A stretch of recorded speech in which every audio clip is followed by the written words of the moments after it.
Graça e paz, líderes de excelência. Somos a equipe assistente do professor Manassés.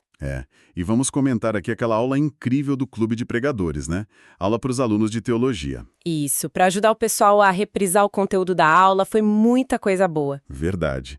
E lembrando que quem está ouvindo pode compartilhar o áudio, viu? Mostra para os amigos que o melhor lugar para estudar teologia assim, com profundidade e interação, é no Clube de Pregadores. Com certeza. Agora vamos lá, que resumir mais de 1 hora de aula tem chão. Ok, vamos mergulhar nisso então. A aula 3 foi sobre as regras e métodos de interpretação bíblica, a hermenêutica. Basicamente, as ferramentas para a gente manejar bem a palavra da verdade, como Paulo diz lá em 2 Timóteo 2,15. Ferramentas essenciais. Exato. E um ponto de partida fundamental que o professor Manassés abordou foi a regra da primeira menção. A ideia é simples, mas poderosa. A primeira vez que um conceito importante aparece na Bíblia, tipo sangue, lá em Gênesis 4:10, sabe? A voz do sangue do teu irmão clama a mim desde a terra. Ah, sim, o caso de Abel. Isso. Ali já se estabelece um significado básico, né? Ligado à vida, mas também à morte violenta. E esse sentido vai ecoar por toda a Escritura. O mesmo vale para a aliança em Gênesis 6, com Noé. Faz todo sentido. Lança uma luz inicial, né? E, falando em conexões, a tipologia, isso é fascinante. Muito. Ver pessoas ou eventos, ou até objetos do Antigo Testamento, os tipos, como a aula explicou, que apontam para realidades maiores no Novo Testamento, os antítipos. O exemplo clássico que nunca falha é a Páscoa, lá de Êxodo 12, né? Sim, o Cordeiro sem defeito. Exato. Aponta direto para Cristo, que Paulo chama de nosso Cordeiro Pascal, em 1 Coríntios 5:7. A conexão é clara. Claríssima. Mas, olha, a aula também deu um alerta importante. Calma, para não sair vendo, tipo, em tudo quanto é canto. É verdade. Tem esse risco, né? De forçar a barra.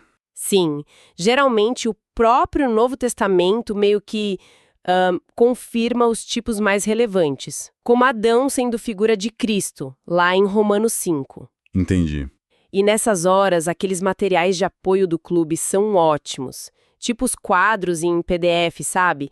Como aquele de tipos e antipos, ajuda a gente a visualizar as conexões que a própria Bíblia faz sem inventar. Nossa, esses PDFs são uma mão na roda mesmo. E poder receber material assim, impresso, pelo correio, como o clube faz, ajuda demais no estudo. Com certeza. Bom, mudando um pouco de ferramenta. E os números na Bíblia? A aula falou sobre isso também. Ah, sim. A questão do simbolismo numérico.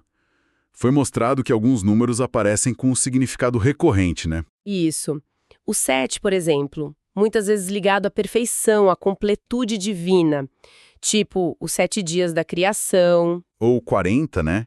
Que frequentemente aparece em períodos de provação, de teste. O dilúvio, Israel no deserto, Jesus tentado. Exatamente. Mas, como você bem lembrou da aula, sem cair na numerologia maluca. Claro, nem todo número é um código secreto esperando para ser decifrado. O contexto é fundamental. O contexto é rei. E isso, olha só, se conecta perfeitamente com outra regra essencial, a da revelação progressiva. Ah, essa é importantíssima. Muito. A ideia de que Deus não despejou toda a verdade de uma vez só, né? Foi um processo gradual. Um desdobrar. Isso, um desdobrar. Verdades que no Antigo Testamento aparecem mais como sombras, sabe? Como a promessa do Messias lá em Gênesis 3:15. A primeira promessa, o proto-evangelho. Exato. Aí no Novo Testamento, essas verdades ganham luz, contornos nítidos, chegam à plenitude em Cristo.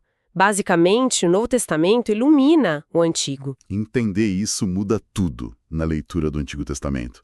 E nos leva direto para outra distinção crucial que a aula martelou. Textos descritivos versus prescritivos. Fundamental essa diferença. Porque, por exemplo, Atos 2:44 descreve que os primeiros cristãos tinham tudo em comum. É um relato histórico do que aconteceu ali naquela comunidade específica. Certo, descreve uma situação. Isso. Não é necessariamente uma ordem direta para a gente fazer exatamente igual hoje em qualquer lugar. Já um texto como Lucas 22:19, quando Jesus diz fazer isto em memória de mim. Ah, aí é diferente. É um comando claro, direto. Uma prescrição para a igreja. Exatamente. É uma ordem. E confundir descrição com prescrição, nossa, quantos erros de aplicação a gente vê por aí por causa disso, né? Muitos. É um daqueles temas que sempre gera debate bom nas aulas ao vivo do clube, né? Quando a gente pode interagir, perguntar direto para o professor Manassés, ouvir os colegas. Isso enriquece demais. Sem dúvida. E fica a pergunta para quem está nos ouvindo pensar. Quais desafios aparecem no dia a dia do ministério ao tentar distinguir o que é só descrição do que é de fato uma prescrição para nós hoje? É algo para refletir. Boa reflexão. Seguindo o barco, as parábolas. Outro ponto-chave da aula. Sim, o reforço foi buscar a verdade central, aquela lição principal que Jesus queria ensinar. Perfeito. O exemplo do bom samaritano em Lucas 10, a parábola ensina sobre o que é amar o próximo, quem é o nosso próximo. Que é qualquer um que precise da nossa ajuda, né? Independente de quem seja. Exato. Não é para a gente ficar tentando decifrar um significado secreto para o óleo, para o vinho, para a hospedaria. O foco é a mensagem principal: misericórdia, amor prático. Entendido. E para fechar esse kit de ferramentas hermenêuticas da aula? O princípio da clareza das escrituras, também chamado de perspicuidade. Ah, sim. A ideia de que as coisas essenciais são claras. Isso. As doutrinas centrais, aquilo que é fundamental para a salvação, quem Deus é, quem Jesus é, como a gente é salvo pela graça, mediante a fé. Isso está apresentado de forma clara na Bíblia. Ou seja, não precisa ser um super teólogo para entender o essencial do Evangelho. Exatamente. E as passagens que são mais difíceis, mais obscuras, a aula citou 1 Coríntios 15,29, sobre o batismo pelos mortos, que gera tanta discussão. Sim, essa é complicada. Pois é. Essas passagens não devem ser a base para a gente construir doutrinas inteiras. A regra é usar o que está claro na Escritura para ajudar a gente a entender ou, pelo menos, a abordar com humildade o que é mais obscuro. O claro ilumina o obscuro. Ufa, foi um bom resumo, hein? Da primeira menção até a clareza das Escrituras. Passamos pelas principais regras e princípios da aula 3. Ferramentas indispensáveis mesmo. Com certeza. E para quem é aluno do clube, a dica de estudo é: revisitem os materiais em PDF da aula lá no portal. Especialmente aqueles quadros resumo de tipos, números, símbolos. São ótimos guias rápidos para fixar. Verdade, ajudam a organizar as ideias. E claro, vale muito a pena rever a gravação completa da aula. Sempre tem uma nuance, um detalhe que a gente pega melhor na segunda vez. Ter acesso a essas gravações é a outra vantagem gigante, né? Com certeza. Então, para a gente terminar, fica uma última provocação para pensar, ligando os pontos que a gente conversou. Manda. Considerando essa regra da revelação progressiva, como é que isso impacta a nossa forma de ler e aplicar as leis do Antigo Testamento hoje? Como a gente lida com isso? Fica aí para meditar. Excelente ponto para continuar pensando, estudando.